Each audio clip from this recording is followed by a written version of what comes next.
ఏడాది పాలన పూర్తి చేసుకున్న కూటమి పార్టీలు ఎంతో సమన్వయంగా ముందుకెళ్తున్నాయి. క్షేత్రస్థాయిలో చిన్నాచితక విభేదాలున్నా వాటిని పట్టించుకోవద్దని అధినేతలు క్యాడర్ను కోరుతున్నారు. మరోవైపు కూటమిలో చిచ్చు పెట్టేందుకు వైసీపీ ఆశగా ఎదురుచూస్తోంది. ఇలాంటి సమయంలో పవన్ కళ్యాణ్ సినిమా హరిహర వీరమల్లు 5 ఏళ్ల తర్వాత విడుదలైంది. ఈ నేపథ్యంలో వైసీపీ ఈ సినిమాను బాయ్కాట్ అంటూ ఫ్లాప్ అంటూ తీవ్రంగా ప్రచారం చేసింది. సినిమా ఫలితం కూడా దానికి తగ్గట్టుగానే ఉండడంతో జనసేన ఆత్మరక్షణలో పడింది. అంతలోనే కోలుకుని హరిహర వీరమల్లు పవన్ ధర్మరక్షణ కోసం తీసిన సినిమాని దీనిపై వైసీపీ చేస్తున్న దుష్ప్రచారాన్ని తిప్పికొట్టాల్సిన బాధ్యత జనసేనతో పాటు కూటమి పార్టీలైన టీడీపీ, బీజేపీ పైన ఉందని జనసేన నేతలు చెప్తున్నారు. ఇదే విషయాన్ని సోషల్ మీడియాలోనూ విపరీతంగా ప్రచారం చేస్తున్నారు. పార్టీ ఎమ్మెల్యేలు, మంత్రులు, నాయకులు ఎవరికి వారు స్వయంగా బాధ్యత తీసుకుని జనానికి ఉచితంగా ఈ సినిమా షోలు వేయించి చూపిస్తున్నారు.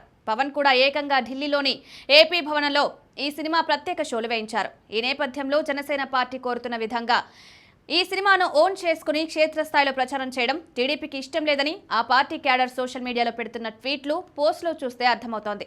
టీడీపీకి చాలా అంశాల్లో అండగా నిలిచే ఆ పార్టీ సానుభూతి పరులు సోషల్ మీడియాలో హరిహర వీరమల్లును తామెందుకు ప్రమోట్ చేయాలని, సినిమాలో దమ్ముంటే ఏ ప్రమోషన్ అక్కర్లేదని, ఆ మాటకొస్తే బాలకృష్ణ సినిమాల్ని సపోర్ట్ చేయమని మిమ్మల్ని ఎప్పుడైనా అడిగామా అని పలు ప్రశ్నలు సంధిస్తున్నారు. ఇదే క్రమంలో మరో అంశాన్ని కూడా టీడీపీ క్యాడర్ తెరపైకి తెస్తోంది. చంద్రబాబు కుటుంబ సంస్థ హెరిటేజ్ ఫుడ్స్ కూటమిలో ఉన్న పార్టీల నాయకులు క్యాడర్ అంతా హెరిటేజ్ ఉత్పత్తులే వాడాలని ఓ జీవో పాస్ చేయాలని కోరుతున్నారు.